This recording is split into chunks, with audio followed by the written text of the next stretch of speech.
I used to think I was a smart shopper. Then I actually started tracking my receipts. What I found made me a little angry, honestly. Not at myself, at how the whole system is set up. Most people walk into a grocery store and pay the sticker price like it's the only price. It isn't. It never was. There's a whole hidden layer of pricing that stores don't advertise. Discounts that exist but aren't announced. Categories where the full price is basically a suggestion for people who aren't paying attention. Once you see it, you can't unsee it. And by the time we get to number 7, I promise you, you're going to think differently about something you buy every single week. Stick around for that one. It surprised me the most. Before we get into it, if you want more of this kind of thing, the stuff nobody really explains to you, go ahead and subscribe. I put this kind of breakdown together often, and it's the kind of thing you want to catch early, not after you've already overpaid for a year. Okay, let's get into it. Item number 1. Name brand pantry staples. Let's start with the basics. Flour, sugar, canned tomatoes, pasta, rice. This is the category where the gap between store brand and name brand is the widest, and the quality gap is often the smallest. In a lot of cases, the store brand and the name brand are made in the same manufacturing facilities, just packaged differently. That's not a rumor. It's a pretty well-known open secret in the food industry. Private label manufacturing is a massive business, and a lot of the big Ming brands you trust also happen to produce the store brand sitting right next to their own product. I didn't believe this at first, so I started doing side-by-side taste tests in my own kitchen, quietly, without telling my family which was which. Out of 10 items, they couldn't tell the difference on 7 of them. 7. That's more than half. So here's the takeaway. For pantry basics, default to store brand first. Only go back to name brand if you genuinely notice a taste or texture difference that matters to you. This one change alone can shave a real amount off your monthly total. It adds up faster than people expect. Item number 2. Pre-cut produce. This one is sneaky because it feels like a time-saving convenience, not a purchase decision. But it's one of the biggest markups in the entire store. Pre-cut fruit, pre-washed lettuce, pre-chopped vegetables. You're not just paying for the food, you're paying for the labor and the packaging, sometimes at a markup of 50 to 100% over the whole version of the same item. Retailers know that convenience sells.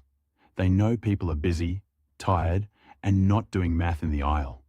That's exactly why this category holds its price so well, even when the raw ingredient costs drop. I started buying whole produce again a few months ago, and I set a timer once just to see how long chopping actually takes. 4 minutes. That's it.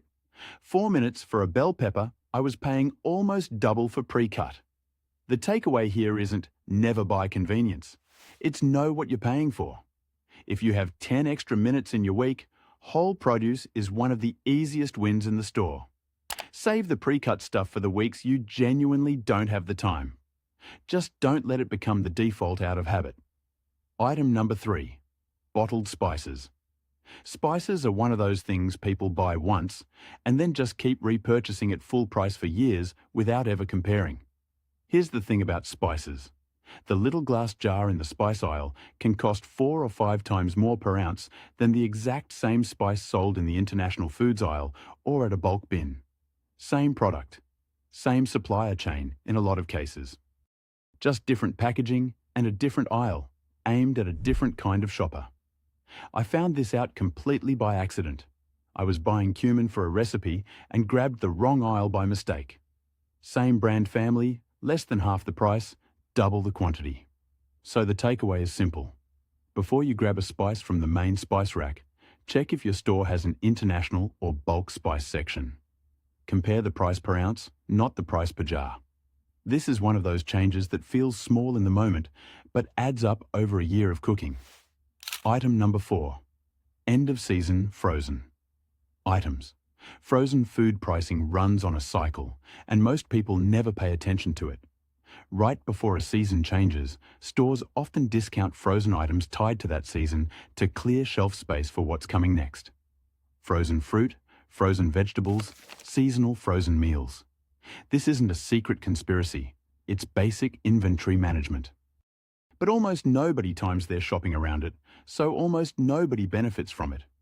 I started paying attention to this after noticing the same bag of frozen berries drop in price by a noticeable amount every single time the season shifted. Now, I stock up hard during those windows, instead of buying small amounts all year at full price. If you have freezer space, this is one of the easiest strategic buys in the whole store. Watch for the seasonal shift. Buy in bulk during that window, and you're set for months. You don't need to be extreme about it, just aware. Item number 5. Bottled water. I want to be careful here because I know this one triggers people. I'm not telling you tap water is dangerous. I'm telling you the markup on bottled water is enormous, and most people never actually think about it.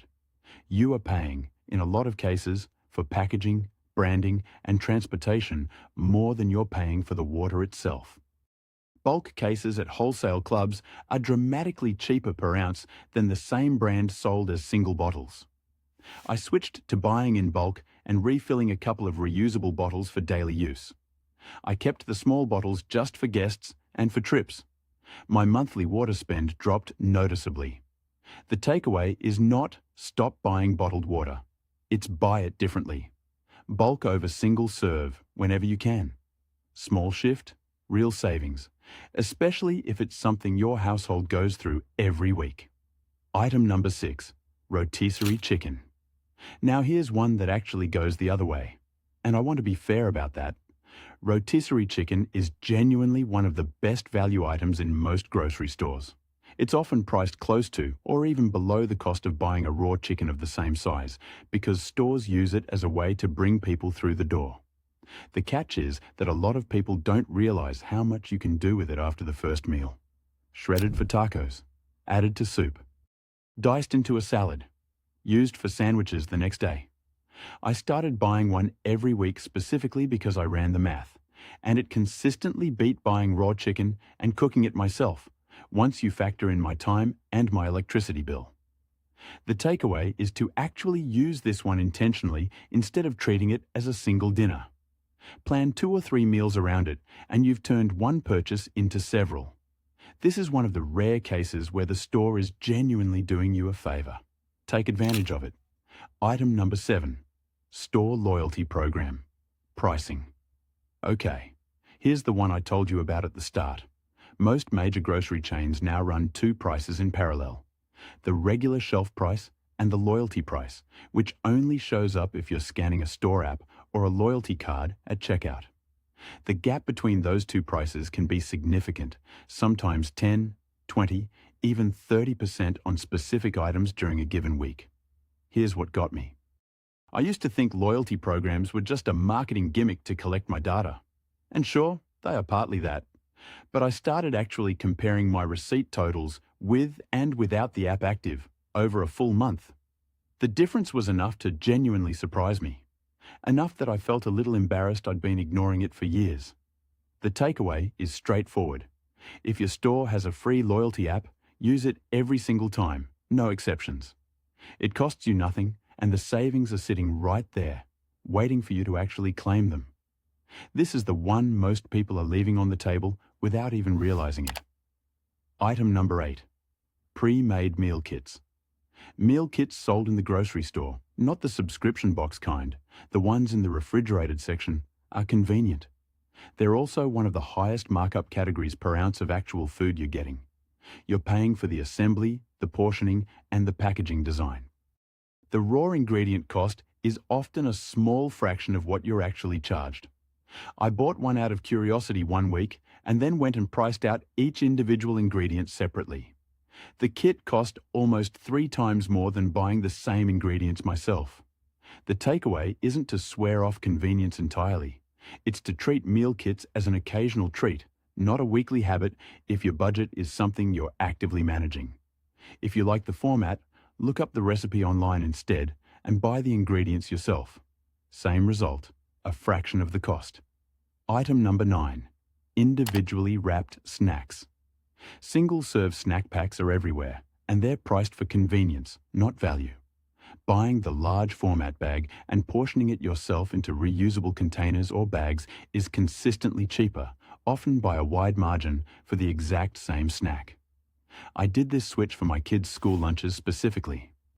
I bought the bulk bags and a stack of small reusable containers, and it changed our snack budget more than I expected.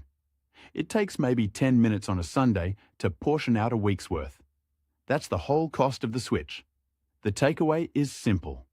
Bulk plus your own portioning almost always beats individually wrapped, unless you genuinely need the grab and go convenience for something specific, like a lunchbox that has to go out the door fast on a school morning. Item number 10. Cereal and breakfast bars. This category holds its full price stubbornly, longer than almost anything else in the store, because the branding and the boxes are doing a lot of the selling. Store-brand cereal and breakfast bars are often made in comparable facilities using comparable ingredient lists at a noticeably lower price point.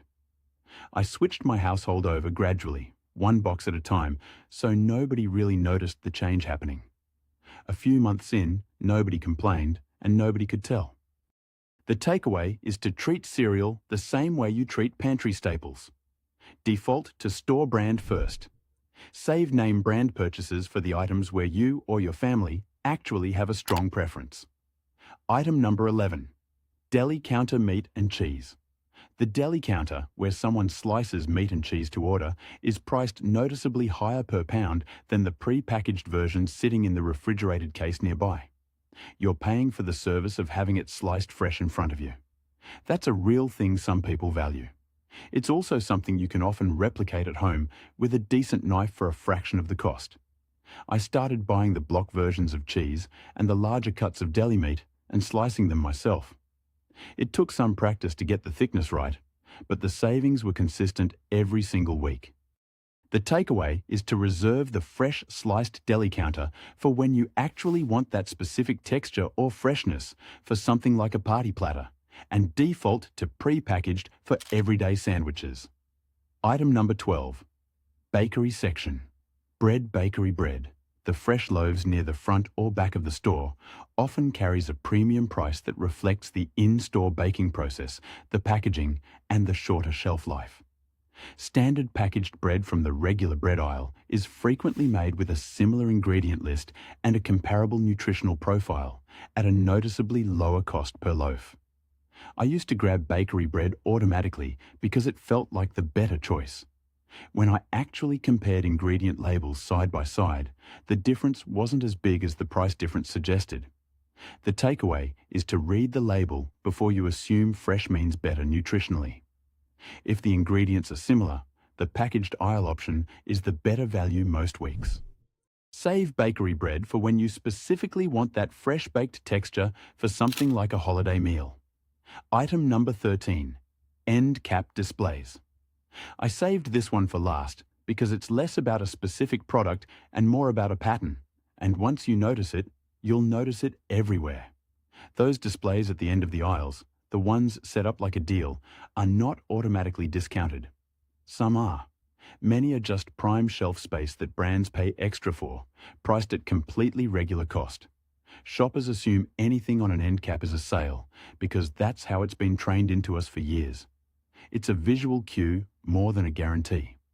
I started actually checking the shelf tag price against the same item in its regular aisle location, and more than once, I found the featured item was the exact same price, or in a couple of cases, slightly more expensive. The takeaway is simple. Never assume end cap placement equals a discount. Check the actual price and compare it to the shelf price in the item's normal aisle if you're not sure. Trust the number, not the display. So here's the pattern running through all 13 of these. It's not that any single item is a scandal. It's that convenience, branding, and placement are quietly doing a lot of the pricing work, and most of us never stop to question it. None of this requires extreme couponing or giving anything up. It just requires a little more attention at the exact moments where attention pays off the most.